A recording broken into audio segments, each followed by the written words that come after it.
Un rêve, voilà ce que Gold Roger a laissé à ce monde. Un rêve qui a poussé tant de personnes sur les mers, tant de personnes à chercher le chemin vers la fin de ce monde, vers la vérité, vers la découverte du One Piece. C'est ce qu'on appelle le chemin vers la lumière. Mais en face, un autre personnage a toujours poussé pour que cet homme ne se lève jamais, pour que le monde reste plongé dans la nuit, dans ses ténèbres. Et son nom, c'est Im-sama, le cauchemar de One Piece, celui qui a su dompter les vraies ténèbres. Et son histoire, c'est la pire horreur de One Piece. C'est le démon venu d'un profondeur d'un autre monde, le roi des démons, le premier roi de Drum et représentant du cauchemar. Et bienvenue sur Raftelli les Accords de One Piece. Mais avant de commencer, on va vous rappeler déjà le jeu concours des 160K Nakama. Déjà, on tient d'abord à vous remercier, encore une fois, sincèrement, ça nous fait vraiment très plaisir.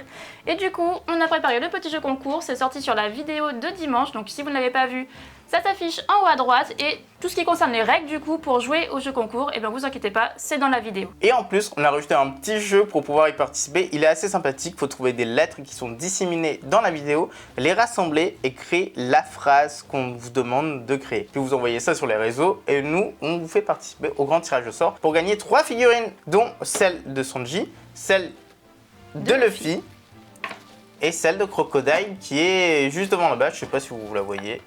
Là, vous la voyez. Mais la vidéo d'aujourd'hui, elle va être très intéressante. C'est une théorie sur Im-sama, sur la vraie nature d'Im-sama, sur le passé d'Im-sama. Car pour nous, il a un énorme lien avec Drum. Et Barbe Noire, il n'est pas indifférent dans cette histoire. Mais on va commencer sans plus tarder. Alors place à la vidéo. Allez, c'est parti. Les rois. One Piece est composé d'un nombre incalculable d'îles, et sur celles-ci règnent des rois et des reines, des personnages qui pour la plupart appartiennent au gouvernement mondial. Or, leur histoire est bien étrange, et surtout très importante. Lors de la formation du gouvernement, les 20 rois ont soi-disant décidé de tout abandonner, et de rester vivre sur Marijois dans le luxe et la consanguinité, alors que dans leur royaume natal, ils ont donné leur pouvoir à des prête-noms. Ils ont créé 19 nouvelles lignées royales, et ils ont effacé toute trace de leur existence. Vraiment toute trace de leur existence. Quel roi fait ça? Surtout un dragon céleste, un ancêtre de dragon céleste, quelqu'un qui a envie d'être adulé, parce que si tu te tiens sur le toit du monde en longueur de journée et que tu veux que tout le monde connaisse son existence, n'efface pas ce qui fait toi dans ton pays natal en fait, ce qui est assez logique. Mais en tout cas, pour l'instant, l'équipage de Luffy n'a croisé que 2 royaumes qui correspondent à ces critères, c'est-à-dire 2 royaumes qui ont été fondés par les fondateurs des Dragons Célestes. Tout d'abord, on va parler de Dressrosa, qui était gouverné par les Don Quichotte, des véritables monstres à leur époque. Mais eux, quand ils sont partis, ils ont donné les clés du royaume à la famille Riku. Bon, Doffy s'est bien incrusté par la suite, mais qu'est-ce que vous voulez qu'on vous dise? Et l'autre royaume, ce sont les Nefertari. Mais dans ce cas, Lily a réussi à faire en sorte que son royaume n'ait pas de roi différent, ou plutôt que les choses ne changent pas sur place. C'est quelque chose de très intriguant, mais il y a encore mieux. Dans le précédent chapitre, Cobra lâche une phrase étonnante. Il ne finit pas sa phrase, mais il semble dire qu'Imu, c'était l'un des 20 rois du gouvernement. Ce qui est sans doute totalement le cas. Mais alors ça voudrait dire que son royaume existe encore aujourd'hui. Et les vestiges de son passé y sont toujours présents. Les secrets sur son existence, sur ses origines, sur son immortalité. Et ce royaume, c'est Drum les Nakama. C'est la raison de la présence d'un certain homme au début de la série sur place. Mais ne vous inquiétez pas, chaque chose en son temps. Théorie numéro 1, les origines. Depuis la nuit des temps, l'homme est trituré entre une part de lui qui est bonne et l'autre qui est mauvaise. Et d'ailleurs l'image est tellement populaire que tout le monde arrive à se voir avec un petit démon sur le côté ou alors un petit ange de l'autre, tous les deux en train de se disputer pour donner leur vision des choses. Non, tu dois faire ci, non, tu fais ça. Voilà, c'est...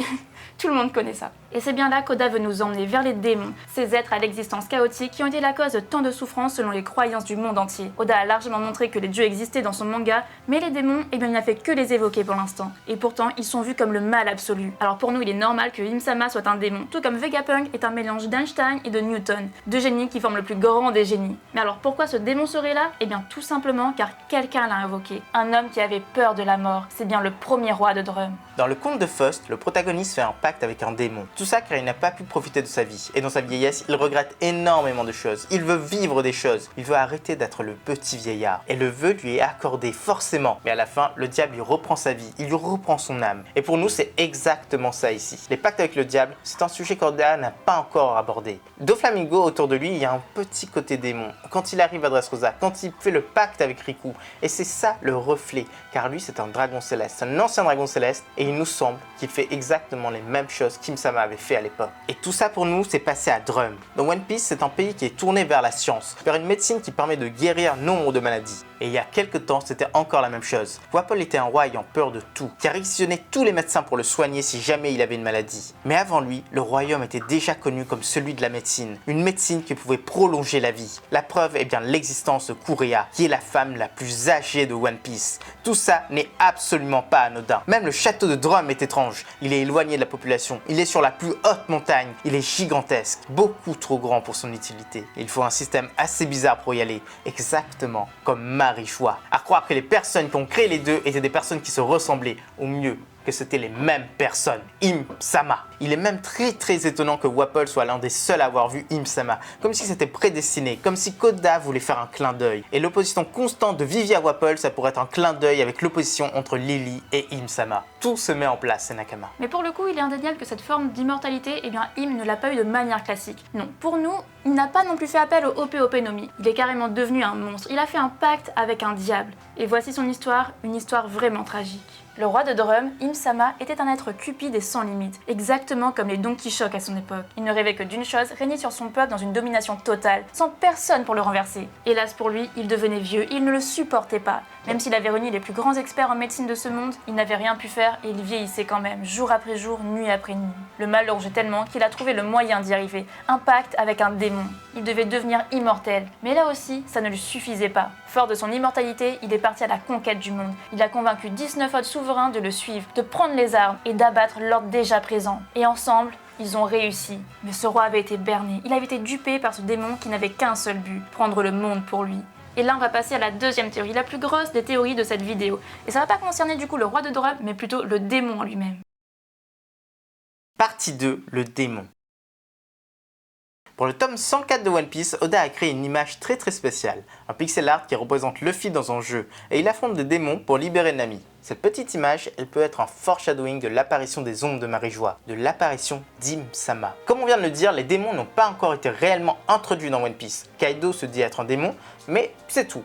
Alors que les dieux, eux, ils sont légion pour le moment, et ils sont apparus depuis Skypiea. C'est à ce moment que le dieu du soleil est introduit à travers les sacrifices des Shandia. On a aussi Sengoku, qui a le fruit du Bouddha, qui apparaît à peu près à ce moment, en fait dans l'Arc Jaya et dans la saga Skypiea. Et enfin, le fruit de l'homme version Nika vient conforter le fait que la mythologie se fond avec le monde de One Piece. On a déjà parlé du conte de Faust, mais les démons, c'est quoi? Eh bien la plupart du temps, ce sont des êtres divins corrompus, des créateurs qui se sont tournés vers le mal non sans raison, mais pour chercher à renverser les dieux. C'est ça que démon signifie. D'ailleurs, Im-sama, en arrivant au pouvoir et en créant les dragons célestes, il a créé une nouvelle sorte de dieu, une nouvelle forme de dieu qui était sans doute des démons. Dans leur action, on le voit clairement, ils ne sont pas bienveillants. Ils sont le mal incarné. Eh bien, en appelant les ennemis des dragons célestes, en appelant tous les pirates des démons, eh bien, il a retourné la balance. Ce n'est pas la vérité, mais il a créé uniquement de la propagande pour faire croire à tout le monde qu'ils étaient le bien absolu. Et ici, on va parler d'un mythe très spécial dont un de nos Nakama nous a parlé, le mythe fondateur zoroastrien. Ashura Mazda et Ahriman sont deux entités qui s'affrontent en continu. Au début, les deux étaient en équilibre, mais le premier, Ahriman, s'est éloigné du droit chemin. Il est le créateur des mensonges, des illusions, du mal, alors qu'Ashura est le créateur de tout ce qui est bien. Il est même dit que le triomphe d'Ashura aura lieu à la fin, même s'il perd de temps en temps, et c'est lui qui reviendra pour rétablir l'harmonie et la paix. Ce qui fait énormément penser au mythe de Joy Boy, et du coup, son opposé, ce serait Im-sama. Et Joy Boy, tout le monde l'attend pour rétablir la paix, pour libérer les esclaves et pour ramener l'aube sur le monde. Cette phrase est très importante et on en parlera par la suite. Et cette dualité, elle est comparable à celle entre un dieu et un démon, une divinité maléfique et une divinité bienveillante. Et quel serait le nom des deux divinités qui s'affrontent dans One Piece depuis tout ce temps? On l'a dit pour le premier, c'est Joy Boy, mais le second, c'est Sad Boy, Sadibo. Et oui, Oda vient de glisser un énorme foreshadowing dans tout ça. Il a donné le vrai nom d'Im-sama, le garçon triste en opposition avec le garçon heureux. Et ça colle totalement. La petite blague d'Ace n'était pas une blague, et juste en rajoutant ce dit, il a donné exactement ce nom. Dernière chose bien étonnante, Im accepte de répondre à toutes les questions de Cobra, en tout cas d'éclaircir 2 points, sur Lady et sur Lily. Mais par contre, pour son identité, il ne veut clairement pas en parler. Alors pourquoi dire tout à un futur mort, sauf ça? Eh bien à part si lui-même, il n'est pas Im-sama. Alors on l'affirme, Im-sama est un démon, peut-être même le seul de One Piece. Il a corrompu le monde par ses paroles, il a remplacé le roi de Drum, et il a fait un pacte avec tous les rois. Et voici l'histoire vue du démon. Sad Boy et Joy Boy étaient les dieux originels de One Piece. Les deux étaient les faces d'une même pièce, et leur affrontement était toujours ce qui faisait avancer ou reculer le monde. Joy Boy voulait que le monde entier soit libre, alors que Sad Boy cherchait juste à tout posséder. C'est totalement l'inverse de la liberté. Un jour, Sad Boy a décidé d'en finir définitivement en impliquant les hommes. Il a approché le roi de Drum en lui promettant ce qu'il voulait, l'immortalité. Il l'a poussé à la guerre, il l'a poussé à former une coalition et lui a permis de gagner la guerre. Mais à la fin, il a pris son dû. Il a pris l'âme du roi de Drum. Il a pris sa place en prenant son corps, et comme ça, il était définitivement dans ce monde. Puis il a réuni tout le monde à Marie-Joie et il les a tous bernés. Il les a dupés en leur faisant signer un contrat avec lui. Un contrat sous forme cachée. Ils ont tous planté leur épée dans le sol devant son trône. Et ça, c'était comme un pacte avec le diable. Peut-être même qu'ils ont mis leur sang pour sceller ce pacte. Tout simplement, ils pensaient que c'était un pacte pour la paix. Donc, s'ouvrir un peu la main pour se dire c'est la dernière fois que le sang coule, c'était normal, c'était même totalement logique. Alors que c'était juste un piège du démon. Et en plantant l'épée devant ce trône, qui représente Im-sama, celui-ci est arrivé. Il s'est assis et les autres sont devenus ses esclaves par le pacte, par le sang. Forcément, ils sont tous devenus ses pantins et aujourd'hui, ils sont connus sous le nom de Gorosei et de Cavalier Divin. Mais quelle est la nature de ce démon? Et bien là aussi, Oda nous donne pas mal d'indices sur le sujet. Numéro 3, le cauchemar. Plus qu'un dieu, Nika représente le soleil. C'est l'astre qui brille, qui réchauffe les corps et les cœurs, et c'est une allégorie qui court tout au long de One Piece. D'ailleurs, il semble être lié au rêve, à l'aventure et à tout ce qu'il y a de bien dans ce monde, alors que son opposé, le démon, doit évidemment représenter la nuit, les ténèbres, et c'est le cas. Les ombres ne sont peut-être pas les choses qu'Oda cache cette fois, mais justement une chose faite de noirceur. N'oubliez pas qu'il y a un énorme parallèle entre avant et après l'ellipse, et après l'ellipse, on serait à Thriller Bark. C'est un monde où Moria règne. C'est le maître des ombres, le maître qui règne sur les ombres. Et là, on a des ombres à Marie-Joise et on a quelqu'un qui règne sur ces ombres. Le parallèle est juste parfait. D'ailleurs, au tout début de l'arc, il y a un petit élément qui est peut-être passé inaperçu pour la plupart des personnes. Les Mugiwara retrouvent un tonneau dans l'eau. Et ce tonneau, ils vont l'ouvrir parce qu'ils pensent qu'il y a du saké. Sauf qu'ils renferment quelque chose pour donner leur position. Mais c'est le tonneau qui est très intéressant. Car ils appellent ça un sacrifice pour le dieu de la mer. Le dieu de la mer. Et là, c'est la même chose. C'est un dieu, Im-sama. C'est le dieu de ce monde. Et le parallèle, il est encore mieux, car c'est une sorte de pacte. Et ça corrobore l'idée comme quoi Im-sama fait des pactes comme un démon. C'est un démon. Il y a une autre phrase qui nous a toujours marqué. Oden, dans son carnet, parle de l'aube qui arrive. Comme si le monde était dans une nuit profonde qui dure depuis 800 ans. Et c'est là la clé. C'est la nuit. Mais une mauvaise nuit. Une nuit de cauchemar. Im-sama est un cauchemar ambulant. Il vient tout droit de ce monde imaginaire. Un de nos Nakama nous a montré une image qui nous a vraiment étonné. Cette image qui vient de Max et les Maxi-monstres. Et ça saute aux yeux. Oui, il y a une ressemblance flagrante entre les monstres et le Gorosei. Même aussi avec leur roi qui ressemble à l'ombre d'Im-sama. Et ce conte pour enfants est basé sur les rêves, sur les cauchemars et le fait de pouvoir les dompter. Et les contes, ce sont bien les meilleures inspirations qu'Oda a utilisées dans son œuvre. Et ça veut dire qu'Im-sama est un cauchemar, le plus grand des cauchemars, le diable en personne. Quand tu fais un cauchemar, tu vois le diable débarquer, qu'est-ce que t'as? T'as peur? Je pense que c'est la pire des choses qui peut arriver dans un cauchemar. À part si t'as une phobie plus grande que le diable, mais je pense que c'est un peu compliqué d'avoir ça, non? Et il a sans doute le pouvoir de rendre les cauchemars réalité, ou de créer des choses vraiment cauchemardesques. Et donc pour nous, les pouvoirs d'Im-sama seraient totalement en lien avec les cauchemars. Soit il peut les rendre réalité, ou il peut les manipuler. D'ailleurs, on se demande si les membres du Gorosei sont des personnes qui existent pour de vrai, ou si c'est juste une création d'Im-sama. Et oui, imaginez si c'était le cas.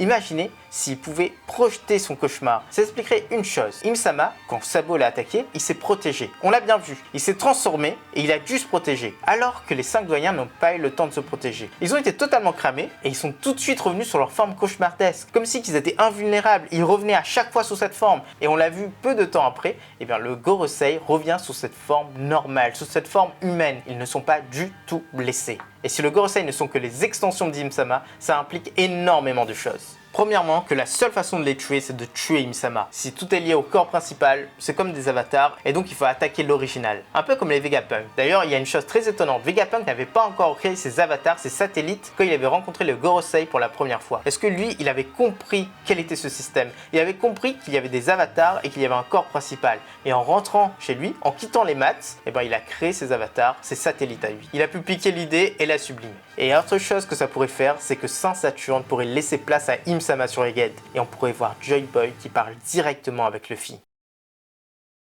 Partie 4, les points faibles.